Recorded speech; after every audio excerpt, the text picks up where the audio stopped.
अल्हम्दुलिल्लाहि रब्बिल आलमीन वस्सलातु वस्सलाम अला सय्यदिल मुरसलीन व बाद औज़ु बिल्लाहि मिनश शैतानिर रजीम बिस्मिल्लाहिर रहमानिर रहीम फ़इन्न मअल उसरि युस्रा इन्न मअल उसरि युस्रा व बाद वक़ाल नबी सल्लल्लाहु अलैहि वसल्लम क़द अफ़लह मन अस्लम व बाद रब्बी इश्रह ली सदरी व यस्सिर ली अमरी वहलुल उक़दतम मिन लिसानी यफ़क़हू क़ौली अम्मा बाद। तमाम तारीफ़ें अल्लाह रब्बुल इज़्ज़त के लिए हैं और दुरूद व सलाम हो हमारे प्यारे नबी मोहम्मद सल्लल्लाहु अलैहि वसल्लम पर। बहुत सारे बच्चों का एक कॉमन क्वेश्चन था कि पढ़ने बैठते हैं तो बोर हो जाते हैं, मन नहीं लगता है, क्या करना है। इंडिविजुअली कुछ कुछ बच्चों ने पूछा कर, तो मैंने सोचा चलो इसके ऊपर एक छोटा सा, ज़्यादा वक्त न लेते हुए शॉर्ट में आपको इसका सलूशन दे देता हूँ मैं।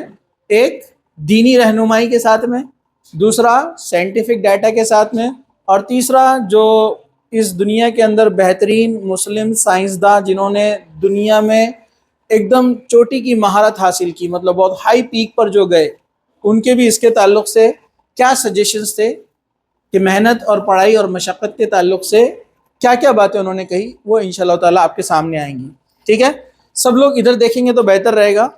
साइड स्टैंड और मेन स्टैंड लगा के आप बैठ जाएंगे तो लेक्चर का कोई फ़ायदा नहीं रहेगा। 90 के एंगल में टेक लगाकर आराम से बैठ जाइए आप लोग। ठीक है, तो इससे क्या है, आपका कंसंट्रेशन भी सही रहेगा। पोस्चर बहुत इंपॉर्टेंट है पढ़ाई के लिए, इसलिए ज़रा ध्यान से सुनना है।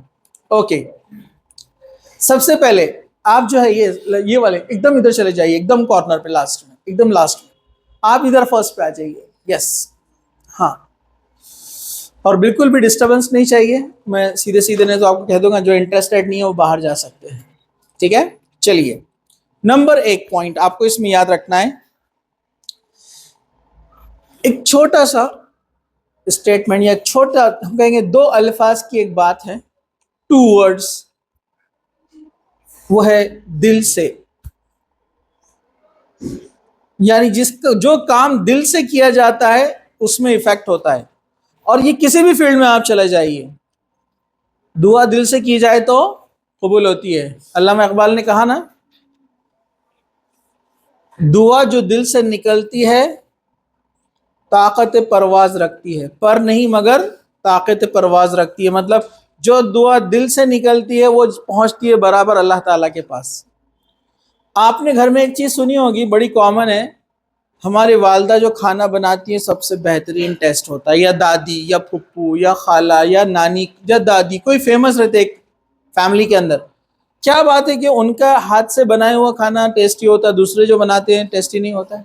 हालांकि वही किचन में बनाते हैं, वही इंग्रेडिएंट रहते हैं, वही पॉट होता है, सारी चीज़ें सामग्री वही है, लेकिन उनके हाथ में वो मज़ा नहीं आता। रीज़न क्या है? दिल से बनाने में और सिर्फ खाना बनाने में बहुत बड़ा फ़र्क है।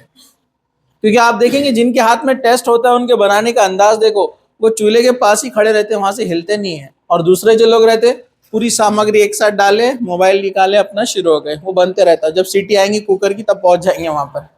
लेकिन जो अच्छे से बनाते, देखो बोलते हैं इतनी धीमी आंच देना, ये जब डालेंगे तो आंच को बढ़ा देना, फिर इसके बाद दूसरे नंबर पर ये इंग्रेडिएंट डालना, फिर इसके बाद ये डालना, तो वो पूरा फोकस उनका पकाने पर होता है, तो वो बात बनती है और वो ऐसा खाना बनता है।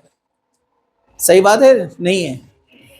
बिल्कुल पढ़ाई का मामला, पढ़ाई करने में और दिल से पढ़ाई करने में ज़मीन आसमान का फ़र्क है। तो जो लोग दिल से पढ़ते हैं वो तो आने वाले जितने भी आगे के पॉइंट्स है वो खुद सोल्यूशन अपने तलाश कर लेते हैं। बड़ी मशहूर कहावत है, if there is a will there is a way. जहाँ करने की इच्छा है रास्ते खुद ब खुद तैयार होते हैं।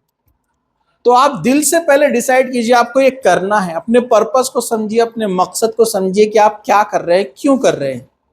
नीट दे रहे हैं, JEE दे रहे हैं, CT दे रहे हैं, या ओनली बोर्ड फोकस है, या कुछ और करना है। जो भी आप करने वाले हैं, अपना फुल इंटेंशन कि मुझे ये करना है, तो फिर डेफिनेटली जब दिल से आप करेंगे तो उसमें इफेक्ट रहेगा। मिसालें मैंने दे दी, ज़्यादा बताने की ज़रूरत नहीं है। और दीन इस्लाम ने इसके ऊपर बड़ा जोर दिया कि कोई भी अमल करो तो इखलास के साथ, दिल से, नियत के साथ करो। ऐसे वैसे किया गया अमल कोई हैसियत नहीं रखता अल्लाह के नज़दीक। हम सब जानते हैं, इन्नमल आमालु बिन्नियात, अमलों का दारोमदार नीयत है।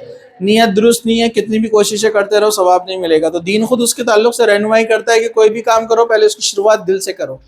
तो आप भी बस पढ़ाई के लिए बैठ रहे हैं तो दिल से बैठिए, और जब दिल से होता है तो फिर ना आपको मोबाइल की याद आती है, ना दोस्तों की याद आती है, ना बोर होता है, ना नींद आती है, ना खेलने का दिल बोलता है, ना सोने का दिल बोलता है, कुछ नहीं बोलता है जब दिल से होता है। तो ये दिल से होना बहुत जरूरी है। नंबर 1 पॉइंट सबसे पहला। चलिए, एक स्टडी है स्टैनफोर्ड न्यूरोसाइंस रिसर्च 2016 में स्टैनफोर्ड यूनिवर्सिटी में ये रिसर्च हुआ प्री फ्रंटल कॉर्टेक्स के ऊपर, जो आपका दिमाग के अंदर जो हिस्सा है। वो स्टडी में बताते हैं कि जब कोई पूरी तवज्जो के साथ पूरे दिल के साथ कोई काम करता है और दूसरा जो डिस्ट्रैक्शंस के साथ काम करता है, उसमें ज़मीन और आसमान का फ़र्क होता है। इसलिए कुछ बोलते हैं ना कुछ बच्चे, यार वो पढ़ता उसको जब भी याद हो जाता, मुझे मैं कितना भी कर, क्योंकि आपके जहन में बहुत सारे डिस्ट्रैक्शन बैठे हुए, दिल से है ही नहीं बैठने। जब आप दिल से बना लेंगे तो आप देखेंगे इंशाल्लाह आपकी पढ़ाई भी बेहतरीन होगी। और इसके ताल्लुक से इब्न हैसम, जिसको कहा जाता है फादर ऑफ ऑप्टिक्स, एक मुस्लिम साइंटिस्ट है। लेंस, आंखें कैसी देखती है उसके ऊपर उनका रिसर्च आप कभी देख लीजिए, नेट पे गूगल कर लीजिए उनको। वो अपनी किताब अल मनाजिर में लिखते हैं, तहकीक का पहला हिस्सा यानी पहला उसूल ये है कि नीयत और मकसद वाज़ेह हो। जो भी काम आप करने जा रहे हैं, रिसर्च करने जा रहे हैं, स्टडी करने जा रहे हैं, तो उसका सबसे पहला पार्ट क्या होना चाहिए?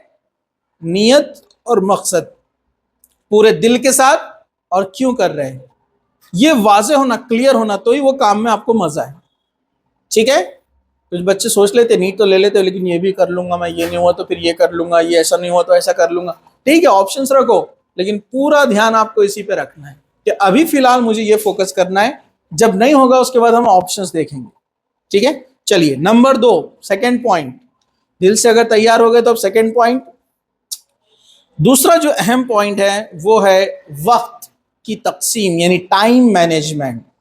Second one is time management. Time को अच्छे से मैनेज करना सिर्फ पढ़ाई के लिए नहीं, हर चीज के लिए है। जो लोग जिम गए हैं या जिम जाते हैं, जो आपके कोई घर के मेंबर कोई जिम जाते हैं, आपने देखा होगा जिम की वो पाबंदी करते हैं टाइम के साथ, रेगुलरिटी, हफ्ते में एक छुट्टी लेते हैं, पूरे दिन बराबर जाते हैं।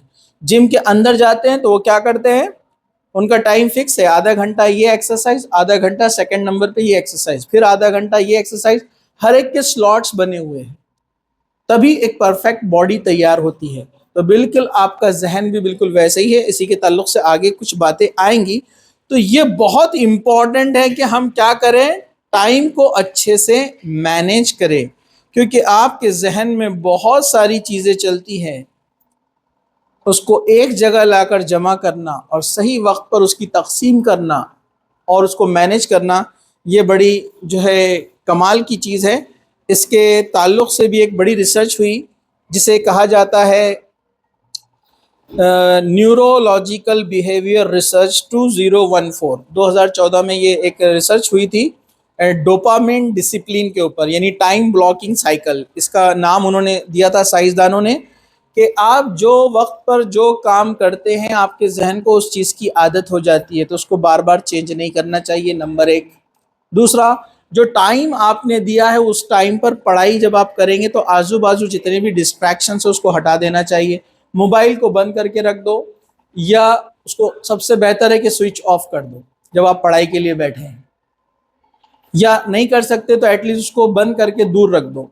अगर आप अकेले हैं, सिक्योरिटी का मसला है, हॉस्टल में रहते हैं, कोई मसला है, अब आप स्विच ऑफ तो नहीं कर सकते, तो अब आपको खुद सेल्फ कंट्रोल करना है कि उसको हाथ नहीं लगाना है इतना टाइम होने तक। ये और बात है कि कोई कॉल आ जाए इंपॉर्टेंट, घर में रहते तो दूसरे के कॉन्टैक्ट नंबर बहुत सारे हैं, कोई मसला नहीं है, आप अपने फ़ोन को स्विच ऑफ कर दीजिए।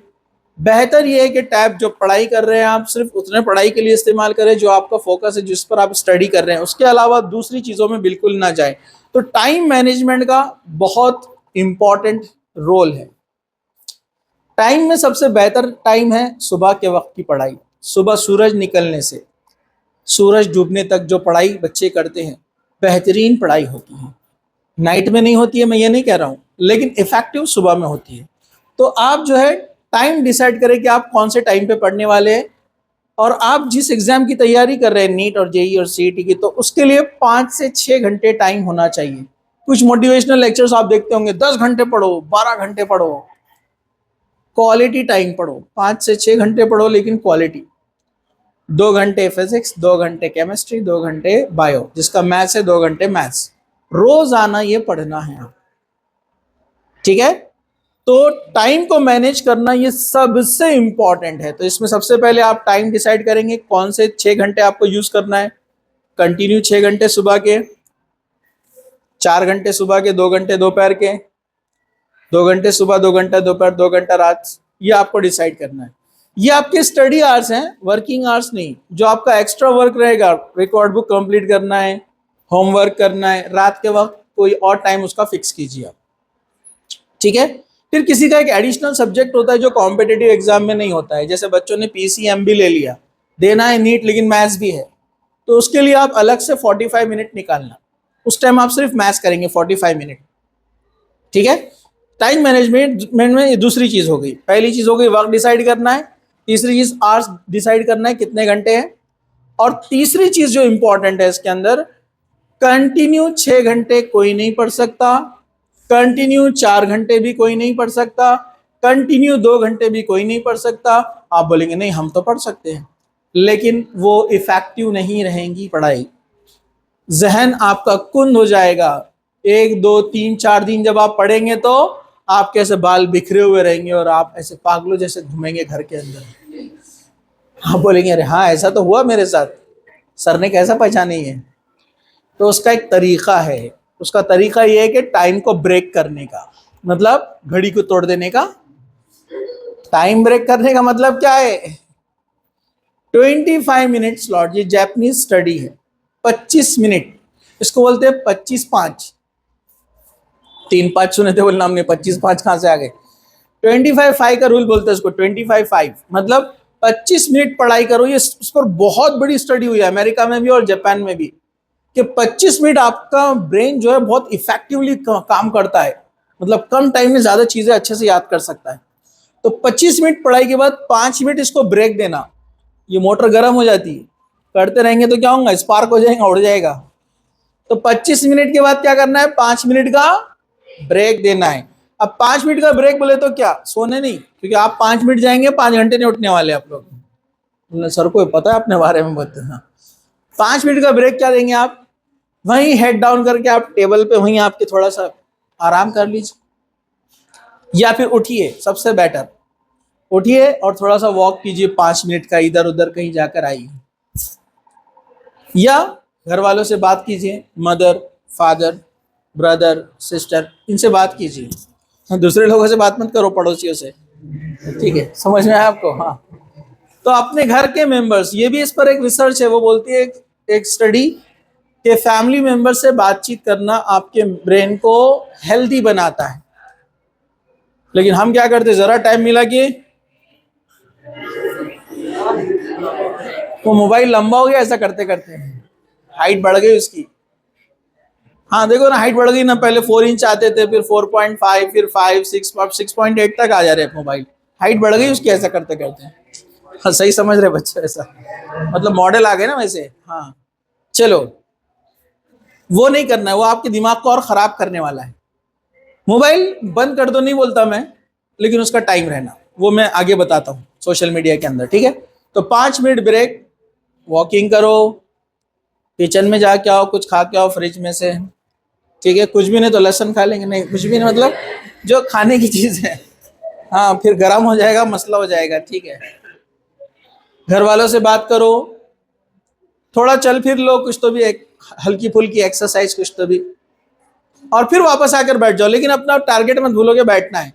तो टाइम को मैनेज करना बहुत इंपॉर्टेंट है। मैं इस पर एक छोटा सा पॉइंट बाद में और लूंगा, इसको अभी सिर्फ आप याद रखो। तीसरे नंबर पर है नींद। अब कुछ बच्चे बोल रहे होंगे ये बहुत सही बात बोले सर, ये बात तो पहले नंबर पे आना चाहिए था। आपकी जो एज है, आपकी उम्र के हिसाब से 6 से 7 घंटे नींद होना चाहिए बस, मैक्सिमम 7 या 6। इतनी नींद काफी है आपके पूरे बॉडी को फिर से वापस से वो एक्टिवेट यानी रीएक्टिवेट यानी पूरा एनर्जाइज कर देती है। कोई बंदा सुबह से लेकर शाम तक पढ़ाई करता है, रात में भी कुछ काम करता है, रात में 11 बजे सो जाता है और सुबह 6 बजे उठ जाता है, इतने 7 घंटे काफी है उसके पूरी बॉडी को वापस से एकदम न्यू एनर्जी देकर तैयार कर देता है नेक्स्ट डे के लिए। तो टाइम पर सोइए, टाइम पर उठिए। 10 बजे सो रहे 5 बजे उठ जाना, 11 बजे सो रहे 6 बजे उठ जाना। इस पर भी एक पॉइंट है, वो आगे आएगा, बताऊंगा मैं, ठीक है, लेकिन अभी बता देता हूँ, नहीं तो बाद में भूल जाएंगे। कुछ बच्चे बोलते सर हम 11 बजे का प्लान बनाए लेकिन बिस्तर पे पड़े रहे, नींद ही नहीं आ रही, सीलिंग को देखते पड़े हुए, नींद लगी 2 बजे, तो आप कैसा करेंगे? तो सोने के लिए भी प्लान करना पड़ता है।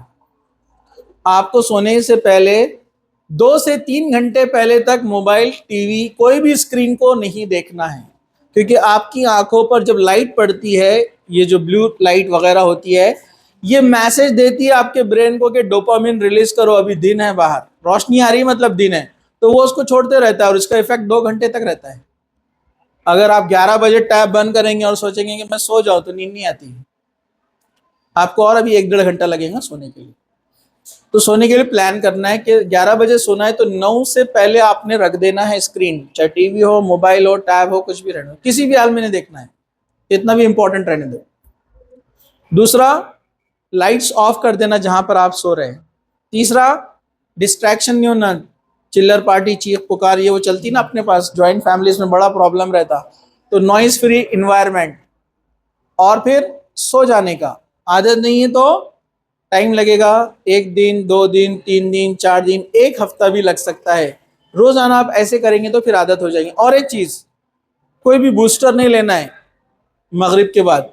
बूस्टर, चाय, कॉफी, सिगरेट, सिगरेट पीते नहीं, सिगरेट नहीं पीते, ठीक है।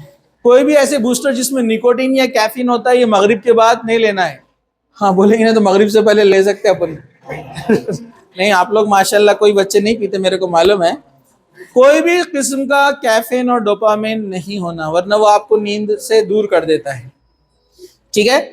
ये समझ में आ गया आपको? तो ये होगा नींद से मुताल्लिक। पहला पॉइंट क्या था, याद है आपको? क्या था? दिल से होना।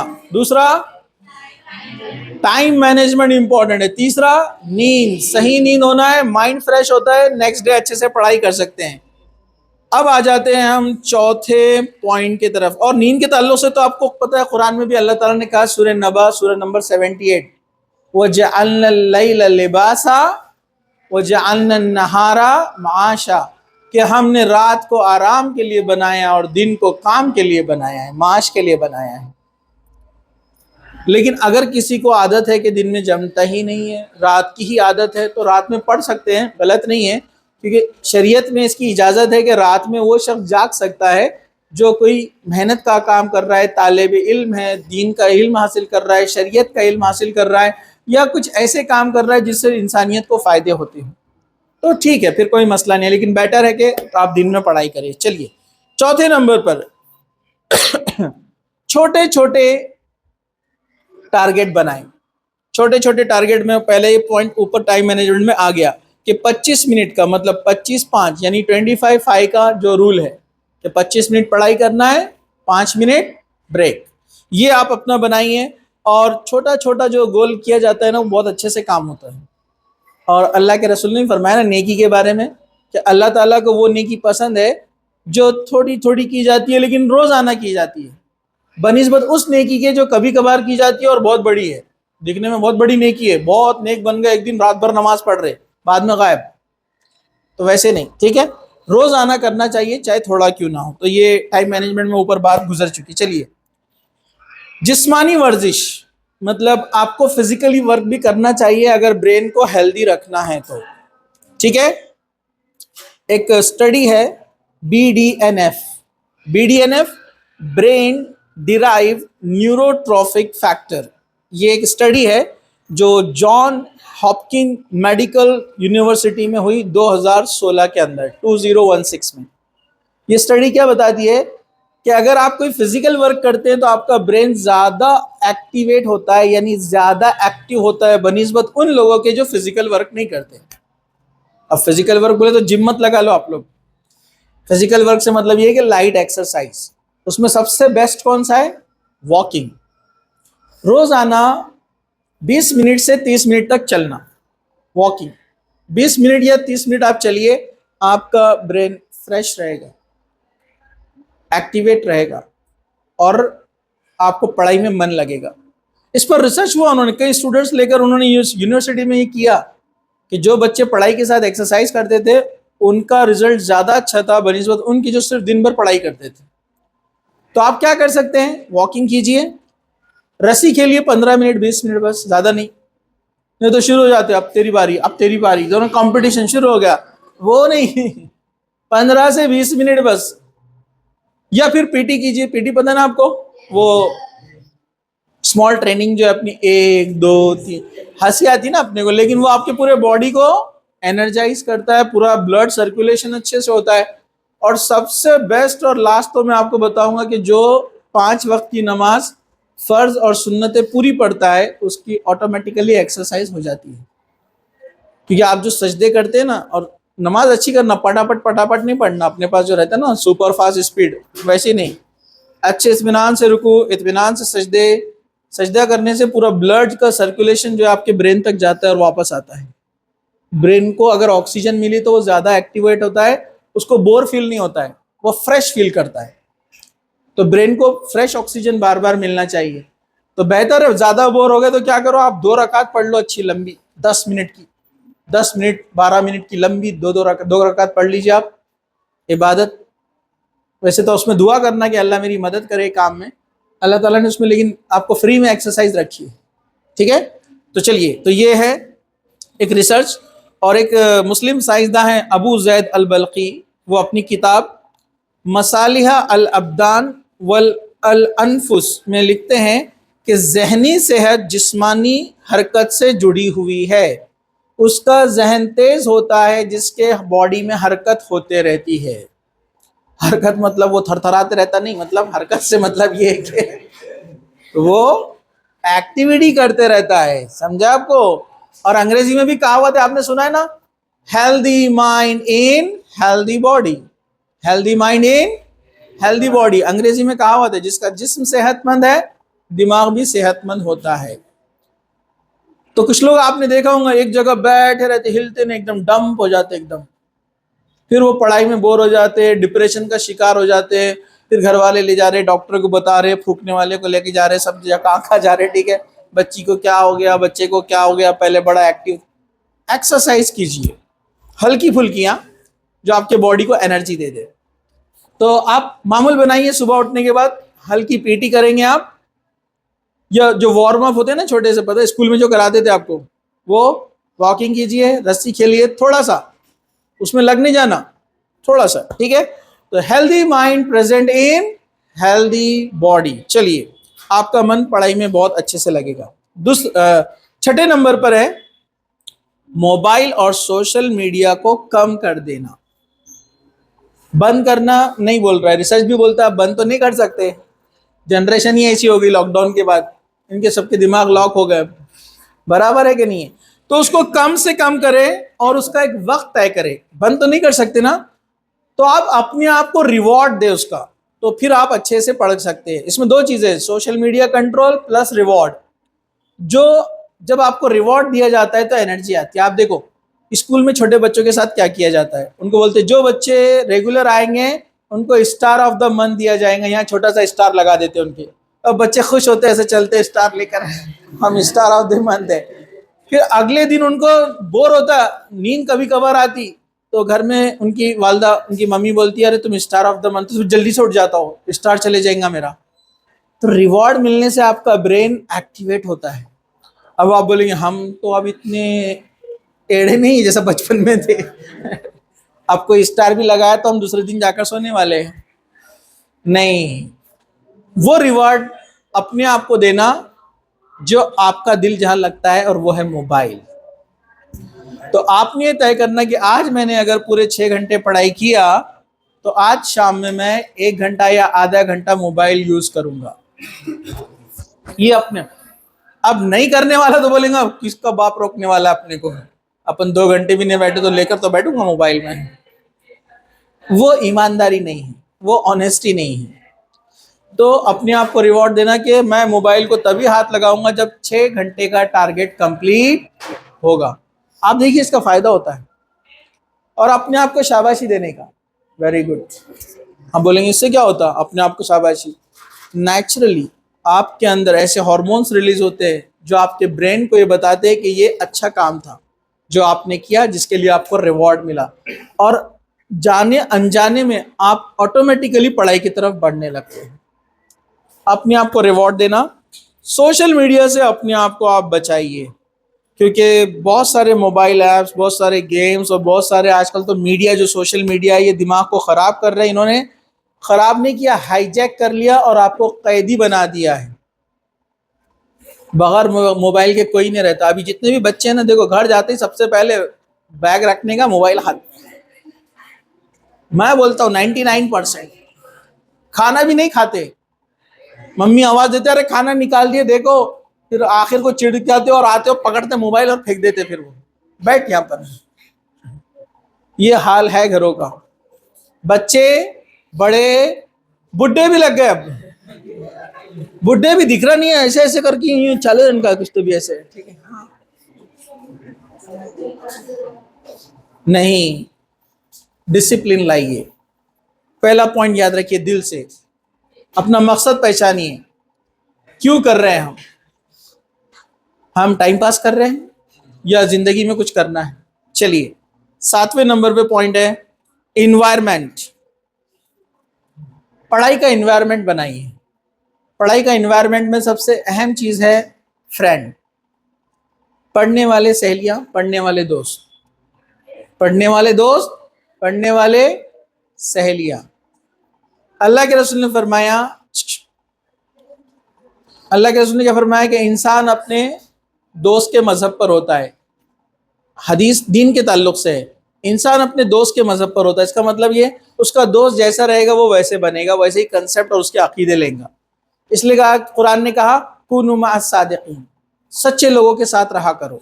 कुरान मजीद की आयत है सूरह तौबा के अंदर, आयत नंबर 119, कि अल्लाह ताला ने कहा सच्चे लोगों की सोहबत में रहो। क्योंकि अगर आप में कुछ खराबी है भी लेकिन सच्चे लोगों के साथ रहेंगे तो क्या होगा, आप भी सच बोलने लगेंगे, आप झूठ नहीं बोलेंगे। क्योंकि आपने झूठ बोले तो वो जो सच बोलने वाला फ्रेंड है वो आपको रोक देगा, टोक देगा, नहीं नहीं बोलना, झूठ है, गलत है। तो धीरे धीरे आप में भी अच्छाई आना शुरू हो जाएंगे। इसलिए कहते हैं ना, कहा जाता है कि तन्हाई से अच्छा साथी बेहतर, समझा आपको, और बुरे साथी से तन्हाई बेहतर। मतलब आपके पास दो ऑप्शन है, एक अच्छा दोस्त, बुरा दोस्त। तो आप सेलेक्ट करेंगे अच्छे दोस्त को। अब अच्छा दोस्त का ऑप्शन ही नहीं है, या तो दोस्त नहीं या फिर बुरा दोस्त, तो फिर क्या लेना है आपको, तन्हाई। दोस्त बनाना ही नहीं है उसको फिर। लेकिन अगर अच्छा दोस्त अवेलेबल है नेक, तो पहले उसको दोस्ती बनाओ अपने साथ, समझा आपको।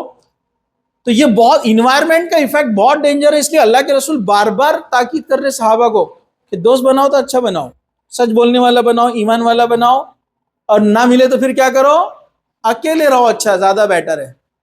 लेकिन उस सूरत में अकेले नहीं रहना जब कोई नेक है, अवेलेबल है। तो पढ़ाई के मामले में भी आप सोचो, पढ़ाई करने वाले के दोस्त बनाओ। आपको अगर जान पे भी आता है तो बोलता है कि नहीं उठ चल, मेरे साथ रहना है ना, पढ़ना पड़ेगा। वो बोलता अरे चल अपन जाएंगे ना, खेल कर आएंगे। बोलता नहीं नहीं, पढ़ाई। और अगर अपन ने अपने जैसा ही दोस्त बनाए, वो बोलता चल आएंगे, तो ये तो पहले से एक पैर पे रेडी रहता, उसके बोलते उचक के बढ़ जाता पीछे गाड़ी पे हो। हाँ। और बातें करने वालों को फ्रेंड बनाया अपन ने, सुनी है तो मालूम है क्या, तो वो बुक ऐसा रखती, हाँ बोलना क्या हुआ।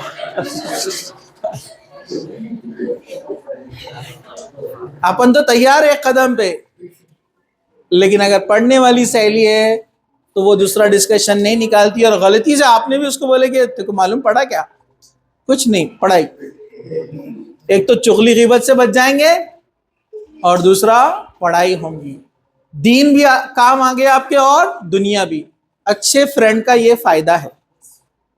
अल्लाह के रसूल ने फरमाया, नेकी के बारे में बताया, हालांकि हम पढ़ाई के बारे में कोरिलेट कर रहे हैं उसको। कहा कि एक अच्छे दोस्त की मिसाल कैसी है, एक अत्तार की। नेक दोस्त की मिसाल कैसी है, अत्तार की, इत्र बेचने वाला। उसके साथ रहोगे तो कुछ ना कुछ गिफ्ट देंगे ना, खुशबू, कुछ नहीं भी दिया तो उसके साथ बैठोगे तो अपने कपड़ों को महका कर उठोगे, बराबर है कि नहीं है। और बुरे दोस्त की मिसाल ऐसी है जैसे एक लोहार की, उसके पास बैठोगे तो कभी ना कभी कपड़े जलाकर उठोगे। बहुत खतरनाक होता है बैड फ्रेंड, ये बात याद रखिए। आप अच्छे भी है तो उसकी चीजें आपको लगने वाली है किसी ना किसी वे में। अच्छे दोस्त बनाइए, एक तो दीनदार बनाइए, दूसरा मेहनत करने वाले, पढ़ने वाले, सिंसियर बनाइए। अगर ऐसे लोग नहीं है तो फिर अकेले रहिए। ये इस्लाम सिखाता है हमको।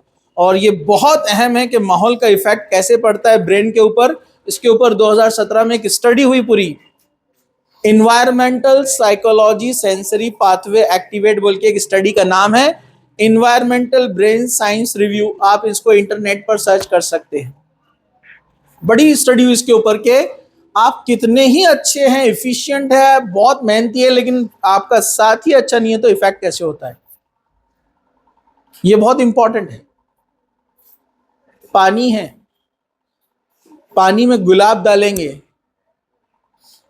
पानी और बेहतर बन जाएगा।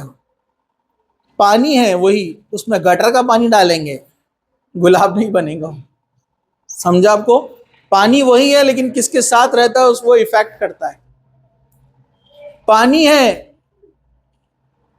पानी के अंदर आप कोई मिनरल्स डालते हैं, पीने के लिए सेहतमंद हो जाता है। उसी पानी में आप सोडियम डालेंगे, सिर्फ धमाका होगा, पॉइजनस बन जाएगा। तो एक ही चीज है, उसके साथ कौन आ रहा है उसका इफेक्ट वैसे होता है। पानी अपना सब कुछ बदल दे रहा है कि उसका साथी कैसा था उसके साथ। तो ये बात आप याद रखिए, बहुत इंपॉर्टेंट है। अच्छे साथी, अच्छे दोस्त बनाइए। अपने को लगता है नहीं मैं तो बहुत स्ट्रांग है, मेरे को कोई फर्क नहीं पड़ता, मेरे साथ कोई भी रहो, गाली देने वाला रहने दो, नहीं पढ़ने वाला रहने दो, टुकार रहने दो। नहीं नहीं नहीं, धीरे धीरे धीरे उसकी आदतें अपने अंदर आती है। सुस्ती, काहेली, नहीं पढ़ना, सुस्ताना, सोना, बातें करना, सोशल मीडिया, फिर बेकार फजूल बातें धीरे धीरे आती है। अल्लाह के रसूल फरमा रहे कि मत रखो ऐसे दोस्त। चलिए हम आगे बढ़ते हैं। 8वां पॉइंट, एक अपने मुस्लिम साइंसदान, इन्होंने इसके ऊपर काफी वर्क किया कि इन्वायरमेंट का इफेक्ट कैसे बनता है। नसीरुद्दीन अल-तूसी, ये इनका ऑब्जर्वेशन पर काफी स्टडी था। वो बोलते हैं कि इन्वायरमेंट का इफेक्ट बहुत ज्यादा होता है। ठीक है, इसी तरह हम आगे बढ़ते हैं। 8वां है दिल को अल्लाह की याद से मजबूती से जोड़े रखना, यानी अल्लाह ताला से दुआ भी करना, नमाज, अस्कार, दुआएं वगैरह करते रहना जो आपके दीन और दुनिया दोनों में काम आते हैं। ये बहुत अहम चीज़ है। अल्लाह ताला ने फरमाया अला बिज़िक्रिल्लाहि तत्मइन्नुल क़ुलूब, लोगों के दिलों को, यानी दिलों को जो इत्मीनान मिलता है वो कैसे मिलता है, अल्लाह के जिक्र से मिलता है। तो कभी पढ़ते पढ़ते अगर आप बोर हो गए, मन नहीं कर रहा है पढ़ने का, तो आप क्या कीजिए, थोड़ा कुरान पढ़ लीजिए। थोड़ा कुरान पढ़ लीजिए, एक सफ़ा, फिर भी नहीं हो रहा है, सूरह फातिहा पढ़ लिए, उसमें शिफा है सूरह फातिहा में। अल्हम्दुलिल्लाह रब्बिल आलमीन। आयतल कुर्सी पढ़िए, बेहतरीन जरिया है शैतान को भगाने का। सूरह इखलास पढ़िए, कुल वल्लाहु अहद, सूरह फलक पढ़िए, सूरह नास पढ़िए। आप देखेंगे आप वापस से सुकून में वापस आ जाएंगे, बोरियत ख़त्म हो जाएगी। तो अल्लाह ताला को याद करना, जिक्र करना, नमाज की पाबंदी करना, ये आपको पढ़ाई में बहुत ज़्यादा फ़ायदेमंद रहेगा। 9 नंबर पर है मुसलसिल मज़ाहमत, ना छोड़ना, करते रहना, जिसको बोलते हैं जिहाद। जिहाद का माना लोग समझते लड़ाई करना, नहीं, जिहाद का मतलब है कोशिश, स्ट्राइव, नॉन स्टॉप कोशिश करते रहने को जिहाद बोलते हैं। तो ये बहुत अहम चीज है। और जो नफ्स का जिहाद होता है ना, वो सबसे बड़ा जिहाद होता है। नफ्स का जिहाद मतलब अपने आप से लड़ना। सामने वाले से लड़ना आसान है, अपने से लड़ना आसान नहीं है। कैसे? शिद्दत से अंदर से आवाज आ रही, सो जा बेटे सो जा, समझा?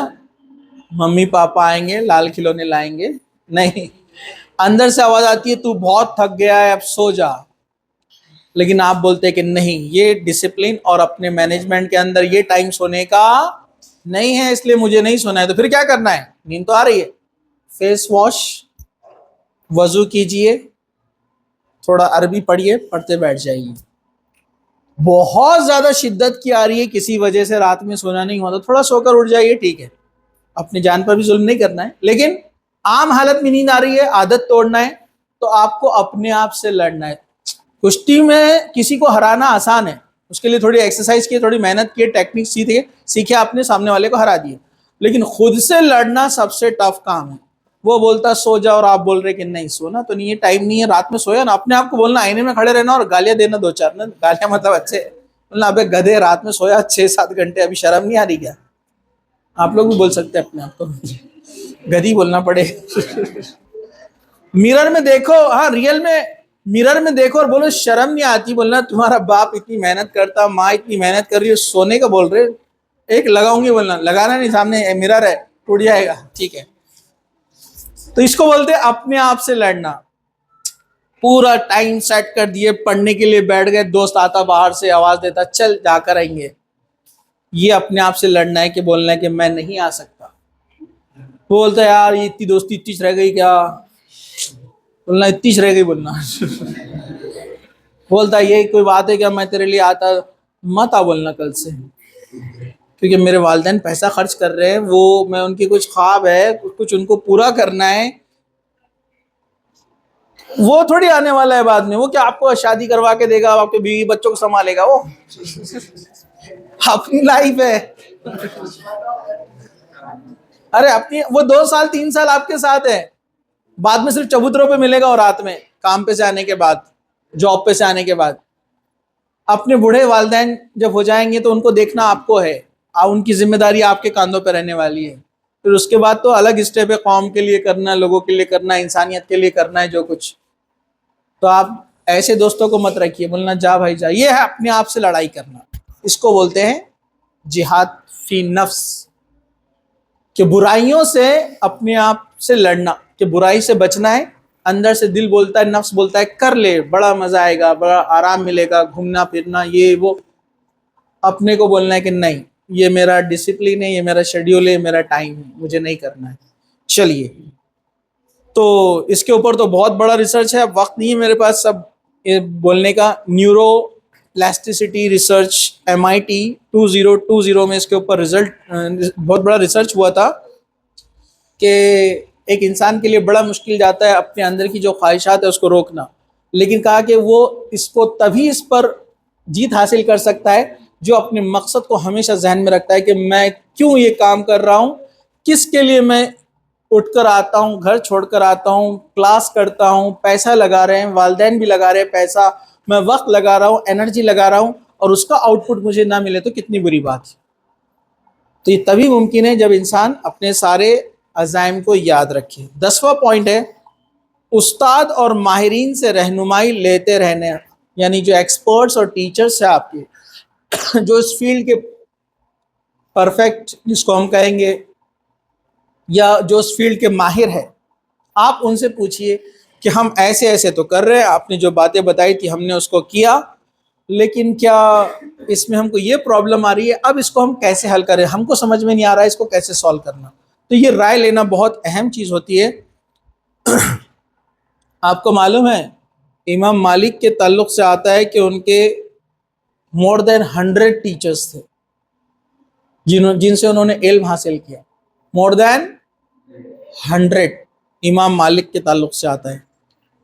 इसी तरह जो है जितने भी आप मुहद्दिसीन को देखेंगे, इनके उस्ताद थे जिनके पास ये घर से ज़्यादा उस्ताद के साथ टाइम गुजारते थे, कि कभी कभार तो ऐसा होता तो लोग समझते थे कि ये इनके बच्चे, इनकी औलाद है। इतना ज़्यादा वो उस्ताद से राय मशवरा और इल्म लेने में वक्त उनके साथ सर्फ करते थे, मतलब डिवोट करते थे, देते थे। तो इस पर बहुत सारी चीज़ें मैं मुख्तसर सा बयान कर रहा हूँ। 11वां पॉइंट याद रखिए, 2 दिन के दूध और घी में कोई पहलवान नहीं बनता। पता ना, अचानक कभी अपने को सोचता है हेल्थ बनाने का, घर वाले बोलते दूध पीना, अच्छी अच्छी चीज़ें खाना, तो 2 दिन खूब खाते पीते और तीसरे दिन से गायब। तो ऐसा पहलवान कोई नहीं बनता। तो वैसे ही इमाम शाफी रहमुल्लाह से किसी ने पूछा कि इल्म हासिल करने के लिए हम क्या करें, इसके गैब के ख़जाने क्या है। उन्होंने 5 चीज़ें बताई, अब उसमें से मुझे कुछ याद है। उन्होंने कहा सबसे पहला खुलूस दिल, पूरा दिल से वो काम करना चाहिए जो पहले हो चुका है। दूसरा उन्होंने कहा कि कोई उस्ताद आपको जो सही इल्म सिखाए वो आपके पास होना चाहिए। तीसरा, एक तवील वक्फा दरकार होता है इल्म हासिल करने के लिए। जोश में आ गए, मोटिवेशनल स्पीच सुने, रात भर पढ़ाई, ऐसे से कोई कामयाब नहीं होता है। रोजाना का जो टाइम फिक्स किया है, कई दिन कई महीने और साल लगते हैं उसके अपने अचीव करने के लिए टारगेट को। तो कहते हैं कि एक तवील वक्फा दरकार होता है चीज़ों को हासिल करने के लिए। जैसे एक मशहूर कहानी, चाइनीज़ के एक शख्स था, उसने जो है कारोबार शुरू किया, कारोबार में फेल हो गया। तो अपना 10वां पॉइंट था ना, वैसे ही उसके उस्ताद के पास गया, कहा कि उस्ताद मैंने बहुत बड़ा कारोबार डाला लेकिन सब फ्लॉप हो गया, सब, मैं बहुत मायूस हो गया ज़िंदगी से, अपने आप को ख़त्म करना चाहता हूँ।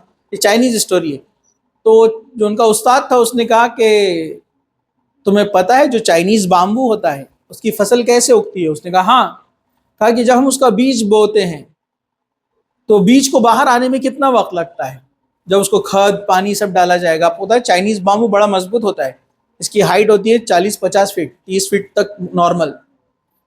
कहा कि उसकी जो कोम रहती है, पहली जो उसकी पत्ती होती है, वो जमीन में से बाहर निकलने के लिए कितना वक्त लगता है? तो जो चाइनीज बाम्बू की खेती करते हैं उनको पता है 5 ईयर्स लगते हैं। 5 साल तक वो बाहर ही नहीं आता बीज फूट कर, जर्मिनेशन बोलते हैं ना उसको, वो अभी स्टार्ट ही नहीं होता है। 5 साल के बाद वो बाहर निकलता है। लेकिन आपको पता है 2 ही हफ्तों में वो 30 फीट का हो जाता है, 2 या 3 हफ्ते में। तो उस्ताद पूछता है बताओ उस पौधे को 30 फीट तक जाने के लिए कितना वक्त लगा? वो स्टूडेंट बोलता है कि 2 हफ्ते या 3 हफ्ते। तो टीचर बोलता है नहीं, 5 साल 2 हफ्ते। वो जो बीज ने बेस पे वर्क किया ना, बुनियाद पर 5 साल, तुम उसको भूल गए, वहां रिजल्ट नहीं दिखा कुछ भी, रिजल्ट बाद में दिख रहा है तुमको एकदम। तो कहा कि हर फील्ड का मामला ऐसे ही है, शुरुआत में जो मेहनत की जाती है, अनथक मेहनत, वो नज़र तो नहीं आती है, उसका आउटपुट बाद में नज़र आता है। तो ये बहुत अहम चीज़ है। और आखिरी और 12वां पॉइंट, ये तमाम चीज़ें मैंने आपको बता दी, आप में जोश आ गया, आप बड़े मोटिवेट हो गए, मुझे लग रहा है भी फेस से। घर जाते आप सोचेंगे आज से पढ़ाई शुरू, पूरा शेड्यूल तय, और आप जाकर किताब खोलेंगे, किताब खोलने के बाद पहला ही पैराग्राफ समझ में नहीं आएगा और आप बोलेंगे इंशाल्लाह कल से बैठूंगा मैं, और रख देंगे उठाकर।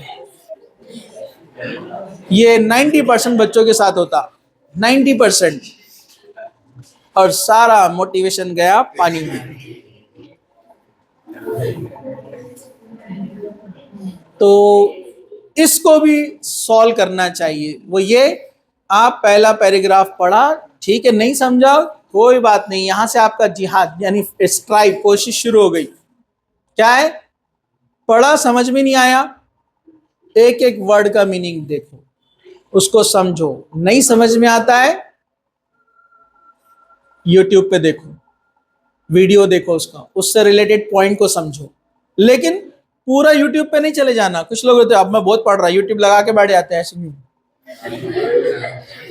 1 घंटे के बाद पूछो क्या देखे आपने, क्या था कि कुछ तो भी अच्छा पढ़ा रहे थे मैडम वो। लड़कियां, लड़के बोले तो मैडम को देखते बैठे, ठीक है। आजकल शो ऑफ चल रहा है, जिनको मतलब बोलना नहीं चाहिए, जिनको पढ़ाना अच्छे से नहीं आता है, बस वो ड्रेसिंग करके आ जा रहे और उनको देखते बैठे लड़के, और व्यूज बोले तो 1 लाख 2 लाख। और जिसने पूरा वीडियो देखा है 1 घंटे का, उसको पूछो क्या पढ़ाया मैडम ने, कुछ तो भी अच्छा पढ़ा रहे थे, वो बहुत अच्छा पढ़ाते हो, तो क्या पढ़ा है उन्होंने वो नहीं मालूम है, लेकिन अच्छा पढ़ा है। लेकिन वीडियो को देखने का भी एक तरीका होता है कि जब वो लेक्चर चल रहा है तो साथ में पेन और बुक रखना चाहिए, उसको पॉज करके वो पॉइंट को लिखना चाहिए। वो मूवी नहीं है जो पूरी आपको समझ में आ जाएंगी और याद हो जाएंगी, क्योंकि मूवी में एक्शंस होते हैं और बहुत सारी चीज़ें होती है, और उसको अलग वे में डिज़ाइन किया जाता है। लेक्चर क्या होता है, लेक्चर मेथड अलग है, वो सामने सिर्फ एक शख्स बोलता जा रहा है, चीज़ें याद नहीं रहती है, उसको लिखना पड़ता है। मतलब 1 घंटे का वीडियो आपको अच्छे से समझना है तो 3 घंटे लगते हैं। ऐसी स्पीच सुन रहे तो आप सुन सकते, कोई मसला नहीं है, लेकिन आपके सिलेबस का है ना एकेडमिक, 1 घंटे की वीडियो को 3 घंटे लगते हैं समझने के लिए, रुक रुक कर लिख कर उसको, वो सही तरीका है। ठीक है, खैर आपने पहला पैराग्राफ पढ़ा, समझ में नहीं आया तो आप उसको उतना देख लीजिए, फिर आगे कंटिन्यू। इसको बोलते हैं हिम्मत नहीं हारना। जिसने सोचा कल से, कल कभी नहीं आता है, सबको मालूम है। तो इसलिए कल से का नहीं करना, बोलना ठीक है बोर भी हो रहा है तो, लेकिन आज मैंने टाइम तय किया 1 घंटा, तो 1 घंटा पूरा करके ही मैं छोड़ने वाला है इसको। और याद रखो बच्चे फिर सोचते हैं, एक साइकोलॉजिकल ये आता है आपके माइंड में जहां पर आप हिम्मत हार जाते हो, वो ये कि सर ने बोले एक एक लाइन अच्छे से समझ के करो, 1 पेज पढ़ने को मेरे को तो 1.5 घंटा लग गया, चैप्टर में तो 30 पेज है, ये कब खत्म होगा, 3 दिन 4 दिन लग जाएंगे, इसको लगने दो, 3 दिन लगने दो, 4 दिन लगने दो, 5 दिन लगने दो चैप्टर खत्म होने को, धीरे धीरे करो। किसी किसी को जल्दी हो जाएगा जो पहले से टच में है, जो नहीं है उनको टाइम लगेगा, 4 दिन 5 दिन लगेंगे, लेकिन मैं आपको गारंटी देता हूं अगला चैप्टर 2.5 दिन में हो जाएगा, क्योंकि अब आपका ब्रेन सीख रहा है कि चीजों को कैसे समझना, इस सब्जेक्ट को कैसे समझना, अभी धीरे धीरे सीख रहा है वो। आप गिव अप कर देंगे तो फिर कभी नहीं सीख पाएंगे, वो ब्रेन भी नहीं सीख पाएगा। आपने देखा ना छोटे बच्चों को वो लाकर देते गेम्स, एकदम अभी जिन्होंने बच्चों ने बैठना सीखा है, आपने देखा एक छोटा सा ऐसा एक पोल होता है, उसमें रिंग डालना पड़ते हैं, वो पोल नीचे से बड़ा होता है और ऊपर की तरफ पिरामिड जैसा होता है ना। तो बच्चा क्या करता, पहली बार में छोटा रिंग डाल देता तो वो नीचे जाता ही नहीं, फिर वो निकालता, फिर दूसरा डालता, वो थोड़ी दूर तक जाता, फिर वापस आ जाता, फिर बड़ा रिंग डालता तो नीचे तक चले जाता। अगली बार आप वो बच्चे को बिठाओ, पहली बार में वो बड़ा रिंग डालेगा, किसने सिखाया उसको? ऐसा टीचर ने आके उसको बोर्ड पे सिखाया, बेटे बड़ा रिंग पहले सिखाया इसको किसी ने, और उसने बोला यस सर वेरी गुड, हो गया कैसा? किसने सिखाया उसको? उसके ब्रेन ने खुद सीखा कि ये ऐसा नहीं ऐसा होता है, बड़े वाला रिंग पहले डालना पड़ता है। तो वैसे ही जब पहला चैप्टर आप स्लोली स्लोली स्लोली पढ़ेंगे, 4 दिन लगने दो, 5 दिन लगने दो, अब आपका ब्रेन सीख रहा है कि ये लाइंस को कैसे समझना है। और अगले वाला चैप्टर सेम सब्जेक्ट का है तो सिमिलर पॉइंट्स आते हैं, सारे डिक्शनरी के मीनिंग आपको देखना भी नहीं पड़ते, बहुत सारे तो 30% रिपीट हो जाते हैं। 3rd चैप्टर 2 दिन में हो जाएगा, उसके बाद वाला 1 दिन में हो जाएगा, लेकिन थोड़ा हिम्मत रखना पड़ेगा, ये बात याद रखिए। तो ये थे 12 पॉइंट्स कि अपनी बोरियत को कैसे दूर करें, पढ़ाई में मन नहीं लगता है तो मन कैसे लगाए। ये तमाम चीज़ें आप इंशाल्लाह याद रखेंगे तो आपका ऐसा हाल नहीं होगा।